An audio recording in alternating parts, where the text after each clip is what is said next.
আসসালামু আলাইকুম ওয়া রাহমাতুল্লাহি ওয়া বারাকাতুহু।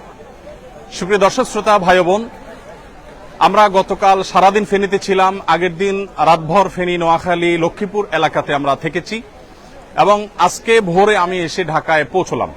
আজকের দিনটা থেকে আবার আগামীকাল হয়তো আমি ইনশাআল্লাহ উপদ্রুত এলাকায় যাব। ফেনীতে আমি নিজে যা দেখেছি সেটি আপনাদের কাছে একটু বর্ণনা দিতে চাই, বিশেষ করে এই মুহূর্তের সেখানকার যে চ্যালেঞ্জগুলো এবং সেগুলো আমরা কিভাবে উত্তরণ করতে পারি সে সম্পর্কে আমি আমার ক্ষুদ্র অভিমত ব্যক্ত করতে চাই। সেই সাথে আমার নিজের চোখে দেখা কিছু দৃশ্য, কিছু ঘটনাবলী এর বিবরণ আমি দিতে চাই আপনাদের কাছে। প্রথমত যেটি বলতে চাই তা হলো বন্যা পরিস্থিতি একদিক থেকে উন্নত হচ্ছে, আরেক দিক থেকে অবনতির দিকে যাচ্ছে। আমরা জানি যে ফেনী শহরের পানিগুলো আস্তে আস্তে কমছে এবং কোন কোন থানাতে পানি কমলেও নতুন করে আবার দাগনভূঞাতে এবং আরো কিছু কিছু থানাতে নতুন করে পানি বাড়ছে। নোয়াখালীতে, লক্ষ্মীপুরে এই সমস্ত এলাকাগুলোতে আমরা জানি যে পানি বাড়ছে। তো এই যে পরিস্থিতি চলছে, এই পরিস্থিতিতে আসলে কতদিনে আমরা পুরো স্টেবল পরিস্থিতিতে যেতে পারবো সেটা একমাত্র আল্লাহ তাআলা ভালো জানেন। নতুন করে যে এলাকাগুলো প্লাবিত হচ্ছে সেগুলোতে এখানকার পানিগুলো সেদিকে চলে যাচ্ছে। তো এই পরিস্থিতিতে কোন কোন জায়গায় নতুন করে বিপর্যয় সৃষ্টি হচ্ছে, আবার সেখানে উদ্ধার তৎপরতা চালানোর প্রয়োজন দেখা দিয়েছে। ফেনীর কিছু কিছু জায়গা আছে যে জায়গাগুলো এখনো পর্যন্ত কোন প্রকার ত্রাণ সেখানে আমরা সাধারণ মানুষ পৌঁছতে পারছি না। তমদ থেকে পরশুরাম আছে, ছাগলনাইয়া আছে, ফুলগাজী আছে, আরো অনেকগুলো থানা আছে, সোনাগাজী আছে। এই থানাগুলো বিশেষ করে আমি নিজের চোখে কালকে মিজান রোড থেকে একটা স্পিড বোর্ডে করে বিকাল 5:30 থেকে রাত 8:30 পর্যন্ত আমরা ছাগলনাইয়ার দিকে যাওয়ার চেষ্টা করেছি, মানে যতদূর যাওয়া যায়। আমরা আমাদের সাথে একটা ট্রাক্টর নিয়ে নিয়েছি যে ট্রাক্টর পানিতে অনেক দূর চলতে পারে এবং সে ট্রাক্টরে আমরা বেশ কিছু ত্রাণের প্যাকেট নিয়েছি, আমাদের বোটে কিছু প্যাকেট নিয়েছি। বোট এবং ট্রাক্টর দুইটা নিয়ে গিয়েছি। ট্রাক্টর যতদূর যেতে পেরেছে গিয়েছে, তারপর আমরা বোটে গিয়েছি। এই পুরো জায়গাটাতে দেখার পর আমার কাছে যেটা মনে হয়েছে যে এখনো পরিস্থিতি অনেক বেশি ভয়াবহ। বিশেষ করে শত শত হাজার হাজার মানুষ গলা পানিতে তারা এই রোডটা দিয়ে, হসপিটাল রোড যেটাকে সদর হসপিটাল রোড বলে, এই রোডটা দিয়ে তারা পরশুরাম এবং ছাগলনাইয়ার দিকে যাওয়ার চেষ্টা করছেন। অনেকের পরিবার দূরের কোনো গ্রামে কোনো বিল্ডিং এর ছাদে আশ্রয় নিয়েছে, তারা শহর থেকে তাদের জন্য ওষুধ নিয়ে যাচ্ছেন। এক একজন এক একটা অবস্থা। আমরা চেষ্টা করেছি সেখানে যাদের কাছে খাবার নাই তাদের পরিবাররা এসছেন বা ওইদিকে যাচ্ছেন, তাদের কাছে আমরা শুকনো খাবার দিয়ে দেওয়ার চেষ্টা করেছি আমি নিজে হাতে। তো ওখানে যে অবস্থা, তার সবচেয়ে সে অবস্থাটাকে কঠিন থেকে কঠিনতর করে দিয়েছে যোগাযোগ ব্যবস্থা আর যে সমস্যা সেটি। আমরা জানি সেখানে মোবাইল যোগাযোগ ব্যবস্থা অনেকটাই ভেঙে পড়েছে কোন কোন জায়গায়। আমাদের যারা টিম মেম্বাররা আছে কাজ করছে তাদের একজন আরেকজনের সাথে কোঅপারেশন করতে পারছে না। ইতিমধ্যে আমরা শুনেছি যে সংশ্লিষ্ট কর্তৃপক্ষ তাদের এই সেবাটাকে সচল করবার জন্য চেষ্টা করছেন, কিন্তু দ্রুততর সময় এটা করা উচিত। এটা না করার কারণে অনেক গুজব ছড়াচ্ছে, অনেক মানুষ তার বাবা মার সাথে যোগাযোগ করতে পারছেন না, অনেকে নিজের সহকর্মীকে হারিয়ে ফেলে মনে করছেন তিনিও হয়তো মারা গেছেন। তো এরকম পরিস্থিতিতে আসলে আমাদের যে মোবাইল ফোনের আপনার নেটওয়ার্ক সেটা স্বাভাবিক করাটা খুব বেশি গুরুত্বপূর্ণ হয়ে পড়ছে। আমরা একটা বড় সমস্যা দেখতে পাচ্ছি ত্রাণ কার্যক্রম পরিচালনা করতে গিয়ে, সেটা হলো যে সমন্বয়হীনতা। এই সমন্বয়হীনতাটা চরম থেকে চরম আকার পৌঁছেছে। সবাই আসছে, শত শত ট্রাক মাল নিয়ে আসছে, কিন্তু কে কোথায় যাবে, কে কোথায় দিবে, স্থানীয়দের কোনো হেল্প যাদের নাই, বিশেষ করে তারা গলদঘর্ম হয়ে যাচ্ছে, রাস্তাগুলোতে আননেসেসারি জ্যামের সৃষ্টি হয়ে যাচ্ছে। তো এই জায়গাটাতে কাজ করা উচিত। আমরা আসুন্নাহ ফাউন্ডেশন থেকে ভাবছি যে আমরা এই সমন্বয়ের কাজটা করব ইনশাআল্লাহ। একটা সময় হয়তোবা সমন্বয় এর জন্য আমরা একটা ডেডিকেটেড টিম তৈরি করব যারা আসলে সারা দেশ থেকে ত্রাণ নিয়ে আসা ভাইদেরকে হেল্প করবে এবং বিতরণ কাজে আমরা ইনশাআল্লাহ ভূমিকা রাখবো। আপনারা দেখতে পাচ্ছেন এখানে আজও ত্রাণ কার্যক্রম চলছে। এখানে অর্ধেক মালামাল লোড হয়ে গেছে, বাকি যে মালামালগুলো আছে সেগুলো লোড হচ্ছে। প্রতিদিন আমরা এখানে 8 থেকে 10টা ট্রাক, কোন কোন ক্ষেত্রে কাভার্ড ভ্যান বোঝাই করে আমরা স্পটে পাঠিয়ে দিচ্ছি। আজকে আমরা দেখতে পাচ্ছি যে ট্রাক এখানে লোড হচ্ছে আগামীকালকে বিতরণের জন্য। আজকে রাতে ইনশাআল্লাহ আমাদের এখান থেকে চলে যাবে হলো 12টি ট্রাক এবং কাভার্ড ভ্যান আজকে প্রস্তুত হয়েছে। অর্থাৎ এখানে যে মাল দেখতে পাচ্ছেন এই মালগুলো হলো আগামীকালকে বিতরণ হবে। প্রতিদিন এখান থেকে 8টা, 9টা, 10টা, 12টা করে ট্রাক। গতকালকে সম্ভবত 9টা গিয়েছে, তার আগের দিন 8টা গিয়েছে, আজকে 12টি যাচ্ছে এবং ইনশাআল্লাহ আগামী কালকে পরশু এভাবে যেতে থাকবে। কাভার্ড ভ্যানের ক্ষেত্রে একটু বলে রাখতে চাই, কুরিয়ার একটা প্রতিষ্ঠান আমরা জানি যে স্ট্রিট ফাস্ট তারা তাদের জায়গা থেকে তারা যত লরির প্রয়োজন হয় তারা সেটা আমাদেরকে দিয়ে হেল্প করছেন। আজকেও সম্ভবত 10টা গাড়ি তারা দিয়েছেন এবং শুরু থেকে তারা আমাদের সাথে সহায়তা করছেন। 4টা গাড়ি আজকে দিয়েছেন এবং সর্বক্ষণ তারা হেল্প করছে এবং যত গাড়ি লাগে তারা দিবে বলেছেন। ইতিমধ্যে কয়েকদিন ধরে তারা গাড়ি দিয়েছেন। আমরা এখানে স্ট্রিট ফাস্টের গাড়িগুলো দেখতে পাচ্ছি, এই গাড়িগুলো দাঁড়িয়ে আছে আর যারা সিরিয়ালে দাঁড়িয়ে আছেন তারা মূলত গাড়িগুলো লোড করছেন। একটা গাড়ি লোড হয়ে গেছে, আমরা জানি, সেটা দরজা বন্ধ করা হচ্ছে। এই গাড়িটা চলে গিয়ে আরেকটা গাড়ি এখানে দাঁড়ালে সেটাতে আবার লোডের কাজ শুরু করা হবে। তো এভাবে একটার পর একটা গাড়ি যখন লোড হয় তখন এটা পাশে সিরিয়ালে দাঁড় করানো হয় এবং একসাথে এগুলো উপদ্রুত এলাকায় চলে যায়। আমরা এখানে দেখতে পাচ্ছি নতুন করে শেড হয়েছে, সেই শেডে আমাদের ভাইয়েরা তেল ইত্যাদি প্যাকেজ করেছে, সেগুলো তেল ইত্যাদি প্যাকেট করছে, সেগুলো রাখার কাজ করছে। আমি পাশাপাশি আরেকটা আপডেট একটু হেল্প চাই আপনাদের। জাযাকুমুল্লাহ খাইর, সবাই ভালো আছেন? আপনারা কি নতুন ট্রাকের অপেক্ষায় আছেন? মাশাআল্লাহ। তাহলে আমরা ভাইদের সাথে কথা বলতে বলতে আগেই, সবাই ভালো আছেন তো? আপনারা কাজও করবেন আবার দোয়াও করবেন, বিশেষ করে উপদ্রুত এলাকাতে যে মানুষ কষ্টে আছে সে কষ্ট লাঘব যেন হয়, আল্লাহ যেন প্রতি বছর বন্যা মোকাবেলা করার মতো পরিস্থিতি আমাদের না থাকে, সেই চেষ্টা আমরা করবো ইনশাআল্লাহ। ঠিক আছে না? প্রত্যেকে সর্বোচ্চ আন্তরিকতা দিয়ে কাজ করব, পরিশ্রম করব আল্লাহর জন্য এবং নিজের সর্বোচ্চ বেটারটুকু আমরা দেবো ইনশাআল্লাহ। এবং আমাদের যে সমস্ত ভাইরা কাজ পাচ্ছেন না, আপনারা জানেন যে এখানে শত শত হাজার হাজার মানুষ কাজের জন্য আসছেন, যারা কাজ পাচ্ছেন না তারা অন্যদেরকে সাধারণত বলে থাকেন যে আপনারা একটু সরেন, আমরা একটু কাজ করি আপনাদের জায়গায়, আপনি একটু রেস্ট করেন। তো এরকম একটা কম্পিটিশন এখানে চলছে আলহামদুলিল্লাহ। বাংলাদেশের মানুষ একে অন্যের জন্য যে জীবন দিতে প্রস্তুত, বিশেষ করে জাতীয় দুর্যোগে যে সবাই ঝাঁপিয়ে পড়তে প্রস্তুত, সে বিষয়টি আমরা আবারও খুব ভালোভাবে প্রত্যক্ষ করলাম। আপনারা নীরবতার সাথে আবার কাজ শুরু করে দেন, মাশাআল্লাহ, জাযাকুমুল্লাহ খাইর। এখানে নতুন আরেকটা ট্রাক কাভার্ড ভ্যান সিরিয়ালে এসেছে, সেটাতে মাল লোড হওয়া শুরু হয়েছে। আমরা জানি যে অনেকগুলো কাভার্ড ভ্যান ভরা হয়ে গেছে। আজকে সাকুল্যে আমাদের 12টি কাভার্ড ভ্যান এবং ট্রাক মিলিয়ে সাকুল্যে 12টি গাড়ি ইনশাআল্লাহ বোঝাই হবে। এই 12টি গাড়ি ইনশাআল্লাহ 3টি কুমিল্লাতে, 3টি ফেনীতে, 3টি নোয়াখালীতে এবং 3টি ফেনীতে চলে যাবে। তবে আমরা আশা করছি যে আরো কিছু মালামাল প্রস্তুত হলে আমরা সেটা বাংলাদেশ সেনাবাহিনীর কাছে ইনশাআল্লাহ আমরা হস্তান্তর করব। আমি আপনাদেরকে একটু বলতে চাই, যারা ঢাকা থেকে ফেনী যাচ্ছেন, বিশেষ করে এই ত্রাণ কার্যক্রম পরিচালনা করার জন্য যারা যাচ্ছেন, তারা যদি কিছু বিষয় খেয়াল রাখেন তাহলে খুব বেশি ভালো হয়। ভাই, মেহেরবানি করে আপনি একটু যদি সাইডে যান, আমার একটু আওয়াজে ডিস্টার্ব হচ্ছে, আমার একটু সাইডে যান। ধন্যবাদ আপনাকে। ভাই, আমরা যেটা বলছিলাম যে ফেনী থেকে যারা ঢাকায় যাবেন, ঢাকা থেকে যারা ফেনী যাবেন, আপনাদেরকে আমরা বলতে চাই হয়ে আপনার কুমিল্লা বিশ্ব রোড পদুয়ার বাজার, যেটা এটা হয়ে সোনাইমুড়ি হয়ে চৌমুহানি হয়ে আপনি ফেনীতে গেলে এই রুটটা তুলনামূলকভাবে সেফ এবং ভালো রাস্তাটা। আর সরাসরি যারা ফেনীতে যাচ্ছেন, মাইলকে মাইল সিরিয়াল পড়ে থাকছে গাড়িগুলো এবং বেশ কঠিন একটা পরিস্থিতি তৈরি হচ্ছে। অতএব এটা হলো যাওয়ার ক্ষেত্রে আমরা বলবো, অনেকেই স্পিড বোট এবং নিয়ে যাচ্ছেন, নৌকা নিয়ে যাচ্ছেন, তাদের ক্ষেত্রে একটা সতর্কীকরণ আমি করতে চাই যে স্পিড বোট যারা নিচ্ছেন, এক্সপার্ট ড্রাইভার যেমন নিবেন, আবার আপনার রিপেয়ারের ব্যবস্থাও যেন থাকে। অনেকে নৌকা নিচ্ছেন, নৌকা পানিতে ছেড়ে দিচ্ছেন আর ছিদ্র হয়ে যাচ্ছে, সেখানে রিপেয়ার, কারণ সেখানে তো আসলে নদী নির্ভর বা খাল নির্ভর কম। অতএব সেখানে আমরা বলবো যে আপনারা যথাসম্ভব রিপেয়ারের ব্যবস্থা রাখবেন। কোথাও ফুটা হয়েছে, আঠা দিয়ে আবার পানিতে নামাই দিলেন, আবার সে নৌকা ডুবে যাচ্ছে। তো রিপেয়ারিং এর ব্যবস্থা না থাকলে সেটা বেশ ঝামেলার তৈরি করছে সেখানে।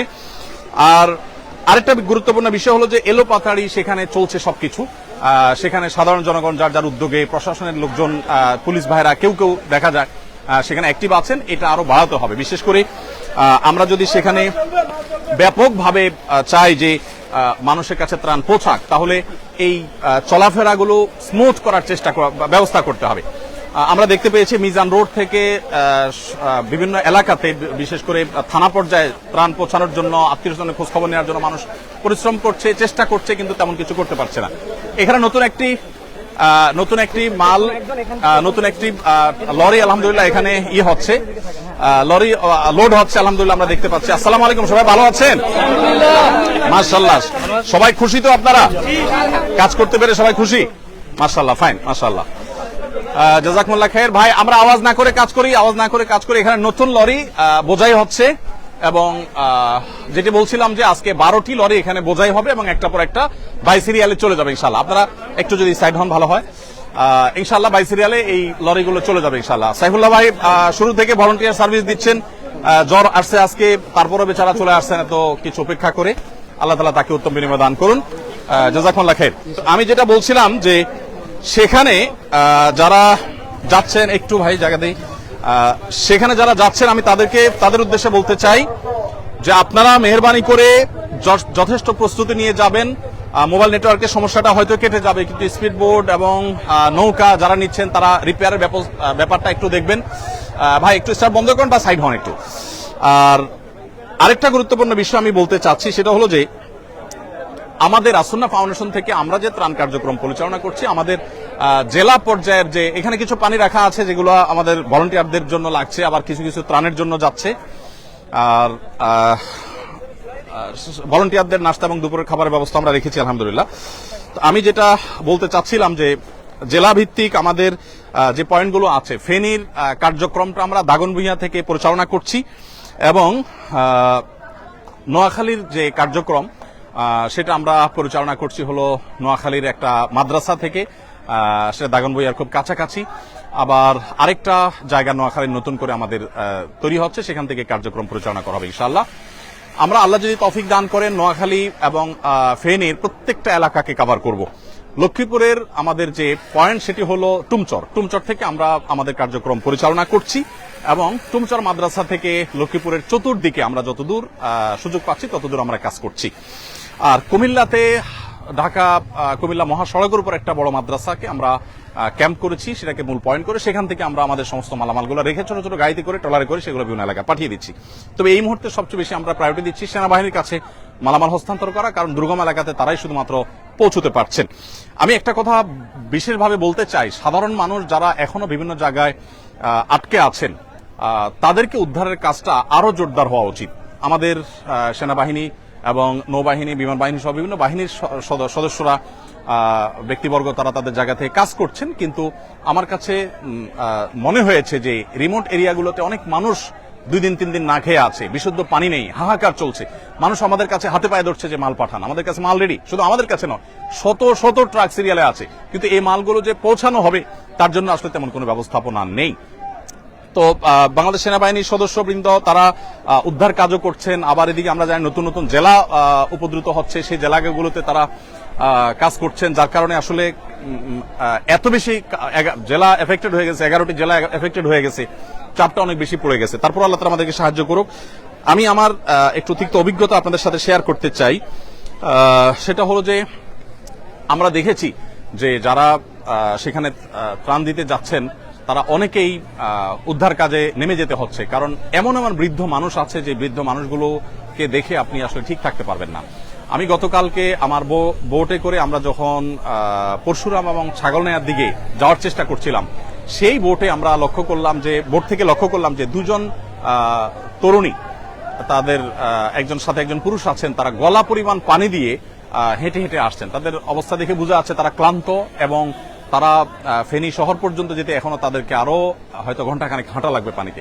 আমি আমার বোট থেকে কিছু লোককে নামিয়ে তাদেরকে তুলে নিলাম এবং জিজ্ঞেস করলাম যে আপনাদের কি অবস্থা, আমাদেরকে একটু বলেন। তখন তারা বললেন যে তাদের মা গত 4 দিন 5 দিন যাবৎ পর্যন্ত তাদের মায়ের সাথে কোনো যোগাযোগ করতে পারছেন না, তিনি আদৌ বেঁচে আছেন না মারা গেছেন তারা জানেন না।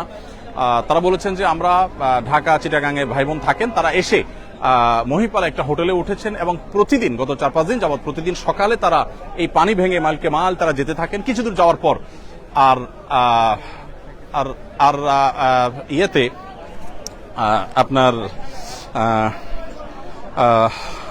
আমাদের কি বলে এটাকে, তাদের 4-5 দিন যাবত তারা প্রতিদিন সকালবেলা ফজরের পর থেকে নিয়ে তারা হাঁটা শুরু করেন, অনেক দূর পর্যন্ত যান, 3 কিলোমিটার 4 কিলোমিটার 5 কিলোমিটার পর্যন্ত তারা যান, কিন্তু সেখানে গিয়ে আসলে কোনো কুলকানা করতে পারে না। কিছু দূর যাওয়ার পরে দেখা যায় পানি কম, স্কুল চলছে না, আবার কিছু দূর যাওয়ার পর অনেক গভীর, হেঁটে যাওয়া যাবে না। মানে পুরো পরিস্থিতিটা এমন যে রিমোট এরিয়াতে আসলে কোনোভাবে মানুষ যে সেখানে ঢুকবে, সেখানে গিয়ে উদ্ধার কাজ করবে বা ত্রাণ তৎপরতা চালাবে, এই কাজগুলো করতে পারছে না। এগুলো তো বটেই, এমনকি যেটা বললাম আত্মীয় স্বজনকে না পেয়ে মানুষ কিন্তু দিশেহারা, মানুষ কিন্তু নানাভাবে প্রত্যেকটা মানুষ কষ্টে আছে, মনোবেদনায় আছে।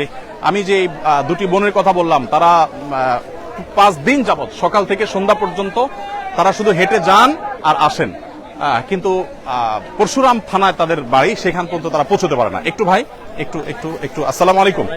জি জাযাকুমুল্লাহ খাইর। ওয়ালাইকুম আসসালাম ওয়া রাহমাতুল্লাহ। তো এই হলো পরিস্থিতি যে সাধারণ মানুষের কষ্ট এটা এতটা চরমে পৌঁছেছে যে না নিজের চোখে না দেখলে সেটা আসলে বলে বোঝানো কঠিন।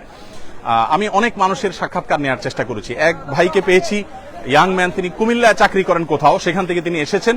কুমিল্লা থেকে যে আসলেন তিনি তার মায়ের বাবার খোঁজ খবর নিচ্ছেন, কোনো খোঁজ খবর নাই, এবং আদৌ তারা বেঁচে আছেন কিনা, কোথায় আছেন জানেন না, ঘর বাড়ি আছে কিনা জানেন না, ঘর বাড়িতে যাওয়ারও কোনো ব্যবস্থাপনা নেই। তো এই জিনিসটা বড় কঠিন, বিশেষ করে মোবাইল নেটওয়ার্ক এইভাবে আপনার ভেঙে পড়েছে এবং এটা আপনার অকার্যকর হয়ে গেছে অনেকটা, যে বেশিরভাগ ক্ষেত্রে মোবাইলে যোগাযোগ করা যাচ্ছে না। এমনকি আমাদের যারা টিম মেম্বাররা আছে কাজ করছেন তাদেরকেও আমরা যোগাযোগ করতে পারছি না, যার কারণে ত্রাণ কাজ কিন্তু ব্যাপকভাবে ব্যাহত হচ্ছে। এখানে আমরা দেখতে পাচ্ছি যে প্রস্তুত হওয়া যে প্যাকেটগুলো, বেশ বড় সড়ো প্যাকেট, এখানে 10 কেজি করে চাল, 2 কেজি করে ডাল, তারপরে তেল, লবণ, চিনি সবকিছু এখানে আছে। এগুলো এখানে আমরা দেখতে পাচ্ছি 2টা ট্রাকে লোড হচ্ছে। আবারও আমি স্ট্রিট ফাস্টকে ধন্যবাদ জানাতে চাই, তারা আমাদেরকে কাভার্ড ভ্যান দিয়ে হেল্প করেছেন। এখানে তেল আমরা দেখতে পাচ্ছি এক প্রান্ত থেকে অপর প্রান্ত পর্যন্ত সবগুলো তেলের কার্টুন, আর এখানেও বেশ কিছু তেল এবং লবণ এখানে আছে আমরা দেখতে পাচ্ছি।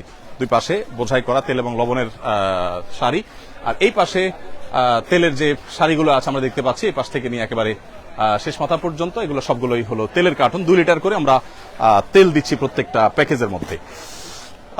এখানে আমরা দেখতে পাচ্ছি খেজুরের প্যাকেজ হয়েছে। আমরা জানি 4-5টা খেজুর একটু পানি খেলে একবেলা খাবারের কাজ অনেক ক্ষেত্রে হয়ে যায়, এই জন্য প্রত্যেক ফ্যামিলিকে একটা করে প্যাকেট আমরা খেজুর দিচ্ছি। মোটামুটি একেবারে নর্মাল খেজুর দিলে খেতে পারবে না, এর জন্য মিডিয়াম পর্যায়ের খেজুর আমরা চেষ্টা করছি দেওয়ার। এখানে খেজুরের স্তূপ চলছে আমাদের। এখানে যারা কেউ যদি আহত হন বা শারীরিক অসুস্থতা ফিল করেন তাহলে তাদের জন্য প্রাথমিক ট্রিটমেন্ট দেওয়ার ব্যবস্থা এখানে আছে, আমরা দেখতে পাচ্ছি। আমাদের ভাইরা কাজ করছে। আসসালামু আলাইকুম, ভালো আছেন? ভালো আছেন? হ্যাঁ ভাই, আপনি অসুস্থ অনুভব করছেন? একবার চালের বস্তা নেওয়ার পরে একটু মানে মাথাটা ঘুরাতে পারছি না খুব একটা। ইন্নালিল্লাহ, ব্যথা অনুভব করছেন? হ্যাঁ একটু না, তারপরেও মানে প্রথমে ইয়াতেই সমস্যা হয়েছিল, তারপরে আমি দীর্ঘক্ষণ চালের বস্তা নিয়েছি। এখন স্প্রে করার পর কি একটু ভালো অনুভব করছেন? ভালো মনে ব্যথা হয়েছে ভাইয়ের, সেজন্য স্প্রে করে তাকে সাময়িক এবং তৎক্ষণাৎ যে তার ব্যথাটা সেটা রিমুভ করার চেষ্টা করা হয়েছে আলহামদুলিল্লাহ। কি নাম আপনার ভাই? আমার নাম মোহাম্মদ মুকুল মাহমুদ। মুকুল মাহমুদ ভাই, মাশাআল্লাহ। এরকম আরো অনেক ভাইরা আছেন যারা আসলে কোনো কারণে অসুস্থ হয়ে পড়লে সাথে সাথে এই যে আরেক ভাইকে আমরা দেখতে পাচ্ছি। আসসালামু আলাইকুম, কি নাম আপনার? কাজ চলুক, সমস্যা নাই। মোহাম্মদ মেহেদী হাসান। আপনার কি হয়েছে? কি ট্রাক থেকে ডাল উপর থেকে টানার সময় হাতে ছুটে গেছে আর কি। ইন্নালিল্লাহ। আপনি কোথায় কি করেন? আমি ডেলিভারি কাজ করতেছি। কিসে? এটা হচ্ছে গুলশান ডিসিসি মার্কেটে। আচ্ছা, মাশাআল্লাহ, ডেলিভারি কাজ করেন। এখন আপনি এখানে স্বেচ্ছায় শ্রম দিতে এসেছেন। মাশাআল্লাহ, আল্লাহ তাআলা আপনার হাত ভালো করে দেখ। এই যে কেটে গেল, কষ্ট হচ্ছে না মানসিক? দেশের জন্য করতেছি আমরা, এই কষ্ট দেশের মানুষের জন্য করছেন। কত আবেগ মানুষের, কত উচ্ছ্বাস, কত আনন্দ, কত মানুষের উদ্যম কাজের জন্য, সেটা আসলে এখানে না আসলে না দেখলে বোঝা যাবে না। যারা আমাদের টিম কাজ করছে ওখানে স্পটে, তাদের কষ্ট বর্ণনার অতীত। নাওয়া নেই, খাওয়া নেই, কোনো কিছু ঠিক ঠিকানা নেই। আমাদের টিমের সদস্যরা কখনো মসজিদে, কোনো স্কুলে, এক এক দিন এক এক জায়গা থেকে তারা কাজ করছে। একটু আপনারা এখানে তো কোনো মেহরবানি করে আমাকে একটু সাহায্য করেন, একটু সাইডে একটু দাঁড়ান মেহরবানি করে। জি ভাই, আপনি কি করেন বললেন? আমি স্টুডেন্ট, চাকরির প্রস্তুতি নিচ্ছি আর কি। মাশাআল্লাহ, আল্লাহ তাআলা আপনার রাজশাহী বিশ্ববিদ্যালয় থেকে পড়াশোনা করেছেন ভাই, আল্লাহ তাআলা আপনার হালাল উপার্জনের ব্যবস্থা করে দেখ, আমরা মনে প্রাণে দোয়া করি। মাশাআল্লাহ, আপনি আজকে প্রথম আসছেন এখানে? জি মাশাআল্লাহ, আল্লাহ তাআলা কবুল করুক। জাযাকুমুল্লাহ খাইর। ইনশাআল্লাহ। তো আমরা দেখেছি এখানে মাশাআল্লাহ কাজটা, খেজুরের কাজটা এখানে হচ্ছে। খেজুরের পাশাপাশি ওয়ালাইকুম আসসালাম। খেজুরের পাশাপাশি এখানে দেখতে পাচ্ছি খেজুরের স্তূপটা এখানে আছে, এখানে কার্টুনগুলো রাখা আছে। এখান থেকে খেজুর প্যাক হয়ে এখানে আসছে, এবং আমরা বস্তার লাইনটা একটু দেখাতে চাই। হ্যাঁ, একেবারে নরমাল খেজুর দিলে অনেকেই খেতে পারবেন না বা ভালো লাগবে না, সেজন্য আমরা মিডিয়াম কোয়ালিটি অন্তত যাতে এনশিওর করা যায় সেজন্য চেষ্টা করেছি আলহামদুলিল্লাহ। আসসালামু আলাইকুম, আপনারা ক্লান্ত, রেস্ট করতেছেন? আচ্ছা, ঠিক আছে। এইদিকে আমরা দেখতে পাচ্ছি এগুলো হলো আমাদের ডাল, মসুর ডাল। এগুলো কিন্তু আজকের, এগুলো আমরা যা দেখতে পাচ্ছি সব কিন্তু আজকের মালামাল। প্রতিদিন এর মালামাল প্রতিদিন আসে, এই সাইড থেকে ট্রাকে আনলোড হয়, প্যাকেট করার পর সেটা আবার লোড হয়ে চলে যায়। তো তো এদিকে আমরা দেখতে পাচ্ছি মসুর ডাল, সেটা 2 কেজির প্যাকেট এখানে ভর্তি হয়ে বড় প্যাকেজের মধ্যে সেটা ঢুকে যাচ্ছে। এখন আসর নামাজের বিরতি চলছে এবং পালা করে নামাজ কেউ কেউ পড়ে ফেলছেন, ইনশাল্লাহ বাকিরা পড়বেন।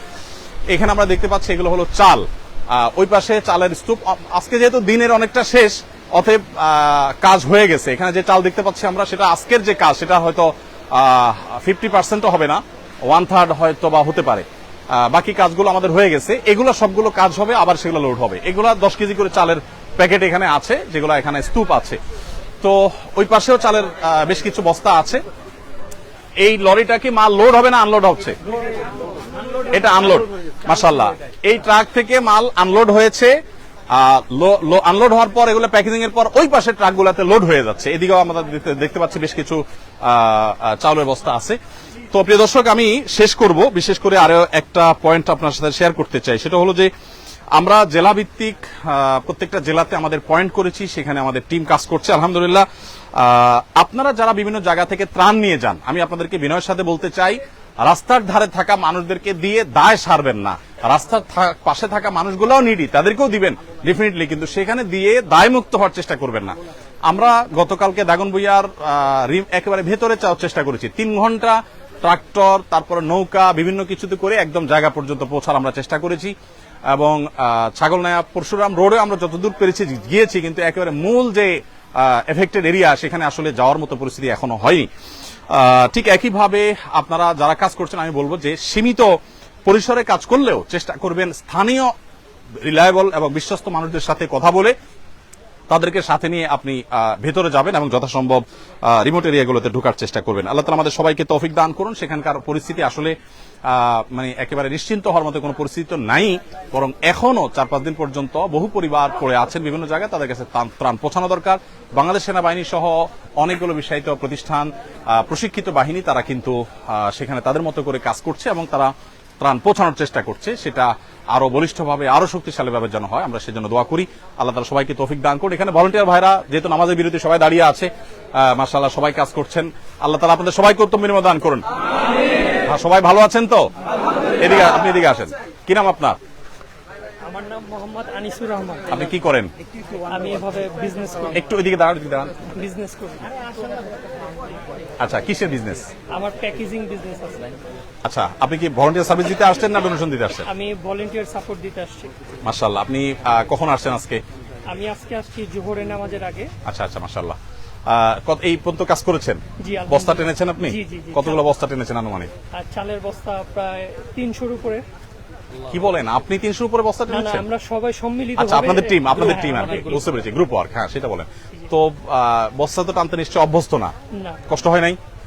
হয়েছে, সবকিছু আল্লাহর জন্য। আল্লাহ তাআলা উত্তম বিনিময় দান করুন ইনশাআল্লাহ। ভাই, যেহেতু গ্রুপ করে নামাজ হচ্ছে, আমরা ইনশাআল্লাহ দ্বিতীয় গ্রুপ নামাজ পড়ে ফেলবো এখন, আর দেরি করবো না। কি নাম তোমার? আরিয়ান। হ্যাঁ, আদলান আরিয়ান। মাশাআল্লাহ। কোত্থেকে আসছো? বনশ্রী। বনশ্রী থেকে। ওর আব্বুকে আপনি? আমি ওর বড় ভাই হুজুর। আচ্ছা, আমি ওকে আজকে 2টা অপশন দিয়েছিলাম যে তুমি আসন্না ফাউন্ডেশনে যাবে না একটা পার্কে যাবে। ওর মাঝে আজকে বন্ধ হয়েছে। ও ও মাশাআল্লাহ, বলেছে যে আমি আসন্না ফাউন্ডেশনে যাব। মাশাআল্লাহ মাশাআল্লাহ। আমাদের বাচ্চারা অনেকে, আমাদের মাদ্রাসার বাচ্চারা, অন্য বাচ্চারা পানি খাওয়ানোর কাজটা করছে এবং অন্যান্য কাজ তাদের মতো করে তারা করছে। আমরা শেষ করবো, যেহেতু আমাদের এক গ্রুপের নামাজ শেষ, এখন দ্বিতীয় জামাত শুরু হবে। আল্লাহ তাআলা আমাদের সবাইকে উত্তম বিনিময় দান করুন। জাযাকুমুল্লাহ খাইর। এবং দুর্গত মানুষদের আল্লাহ তাআলা দুর্গতি দূর করুন, তাদের কষ্ট দূর করুন, লাঘব করুন, আমরা সে দোয়া করি। এবং প্রত্যেকে যার যার জায়গা থেকে চেষ্টাও চালাবো, দোয়াও করব। এবং যারা এলাকাতে আছেন তারা উদ্ধার কাজে সাধ্য অনুযায়ী, একদম দুর্গম জায়গা যদি না পারেন, যতটুকু পারেন মানুষ উদ্ধার কাজে একটু সহায়তা করেন। এবং যথাসম্ভব প্রত্যেকে অসুস্থ মানুষদেরকে প্রায়োরিটি দিয়ে তাদেরকে উদ্ধার কাজ করার চেষ্টা করি। বিশেষ করে আমরা যারা ত্রাণ দিতে গেছি তারাও চেষ্টা করি। আমি ত্রাণ দিতে গিয়েও একজন বৃদ্ধ মানুষকে দেখেছি, হেঁটে যাচ্ছে অনেক দূর কষ্ট করে, কালকে দাগনভূঞার ঘটনা। পরে আমাদের কিছু ভাইদেরকে বলে আমি বললাম যে আপনারা একটু নামেন, ওনাকে একটু উঠান। অনেকে উঠায় নেওয়া হয়েছে। এরকম বিভিন্ন পর্যায়ে কাজ চলছে, সে কাজটা আরো জোরালোভাবে চলুক, আমরা সে দোয়া করি। জাযাকুমুল্লাহ খাইর। আসসালামু আলাইকুম ওয়া রাহমাতুল্লাহ।